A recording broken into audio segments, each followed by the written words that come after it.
ako nyambo zamugura aga perfect nigereye so bundi namubonye ko kazi mbega gahuyu kirama what yo akantu Zimari Dumba ariko shareka nkubwire je sibyo umva nkubwire mbabara nkubwiza ukuri nimba hari ikintu cyambere kigayitse kibabaza gishobora guca umuntu intege ku buryo n'ikintu yaraje kubwira udashobora kucyumva ni ukuba umwana w'umukobwa yaje ari mu kabari yagucaho kumva akantu njyewe kandi uwo muntu ukabisanzwe umubona ukabona ni umukobwa w'umusirimu ari umva Bria singiye kuvuga izina ry'uwo mukobwa nari kumwe na K-John ndi kumwe na Karufani n'abandi na Bahati Makaca urumva twicara ahantu n'umukobwa aza kuza kuyicara iruhande ambaye bwa bukanzu mujya mwambara bugufiya bro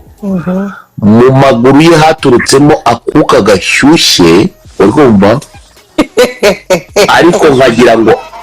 ngo ni igisamaki abakobwa bajya mu mihango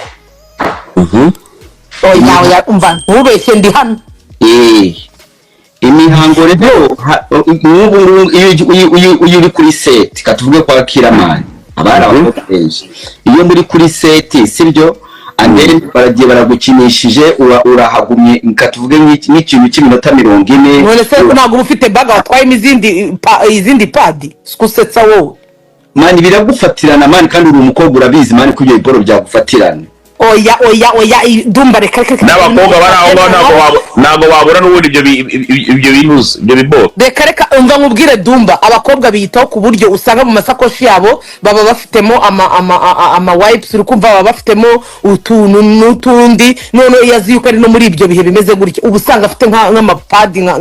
nk'atanu yose yagendanye ibyo nyine buri kanya buretse gatoya buri kanya bari kujya kuri toilette akitawaza akongera agahindura buri kanya bajya kuri toilette akitawaza agahindura kugira ngo umuntu agere kuri iyo level we aba iyo kugira ngo akokuye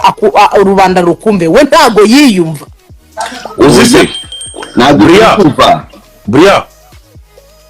umva wowe umuri unyerekera ngo nimwereze nimero zanjye nanyandikire DM nzimuhereza reka kuza Bria abakobwa benshi urumva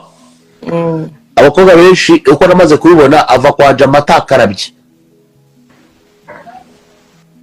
urumva ahubwo vuga ngo nta nubwo bazi kwitawaza neza ikindi bagenda urabona abana bakobwa mu matoilette menshi yo mu bubari ntago habamo amazi bisaba umuntu uzi ukunda isuku kuba yagura amazi y'igihumbi cyangwa amazi y'ibihumbi 2 ayajyane muri toilette agende kwitawaza ugasanga ijoro ryose umuntu arimo arikoresha igipapeje niki ajya kugera mu gitondo akibyina piano rimwe aha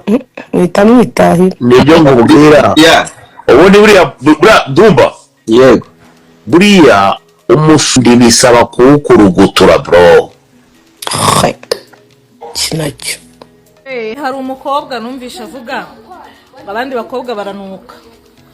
sinzi ngo yitwa ngo nimba ari DJ Ndesheri nawe uranuka maze uzabyuke mu gitondo wihumurize muri ubwo bukariso bwawe nimba burarana cyangwa uzikore mu kwaha wihumurize wumve kutanuka kandi n'umuntu ubutumva ubunuko bwe umunsi yapfuye murabivuga azanuka erega imibiri mwa murata mujye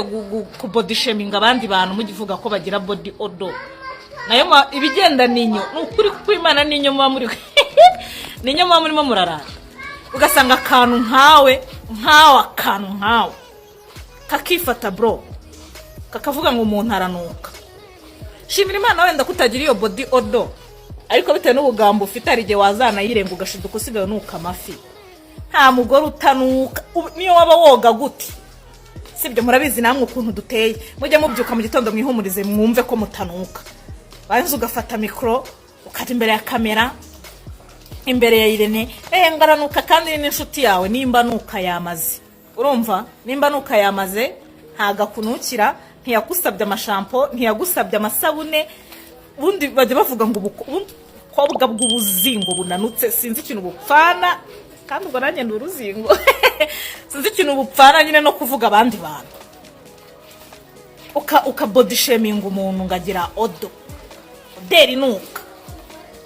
wowe urahumura wowe uramutse umaze iminsi 2 none suri n'inzobe dore ko n'abantu b'inzobe munuka kubi uramutse umaze iminsi 2 udakaraba cyangwa uramutse wiriwe kuzuba bakwihumuriza bakumva urahumura ntagiye muri kubutindi n'ubushyamutse ubu wowe wirirwa witsirita ku bagabo bafite abagore ni wowe utanuka. Umukobwa aranuka nawe uzanukura i Rwanda. Uwo mubiri ugendana n'ubutaka kandi babwuzuye inyo. Isaha n'isaha nawe uzabora unuke wa muginga. No mu kanwa haranuka uzamara umunsi utigeze woga mu kanwa twumve ko utari bunuke. Ngaranuka.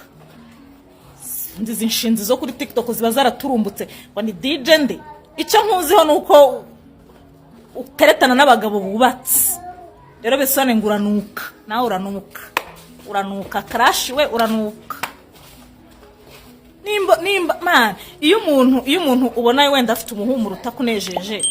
kandi ubona ntacyo wabikoraho uramutse ufunze umunwa wawe wamufashije cyane ko umunsi wapfuye ni izina ry'Imana aho bazagushyira nyuma y'iminsi ngahe nawe uzabunuka wamuginga. Uyu mwana ngo ni DJ Crash bari kumutuka bamubaze kabisa bawe niba mubaze nanjye utu video twanjye bari gukata bari kumutukamo cyane none se yabivuze mubaze pe ibaza umukobwa uza akavuga ngo ngumva ngirene ngo ari umukobwa w'inshuti ngo magara ngo mu besto ngo unuka. ese waninde ko nawe nyamugani bari kuvuga abantu babakiye bakize ifoto ya Nyambo namwe nabiyamye kuri Nyambo gusa bamureke ariko Nyambo naga ari inshuti rene cyane nkuko ndi inshuti ye cyangwa yisha anyije nayo babiri b'inshuti ze ubu mikirazo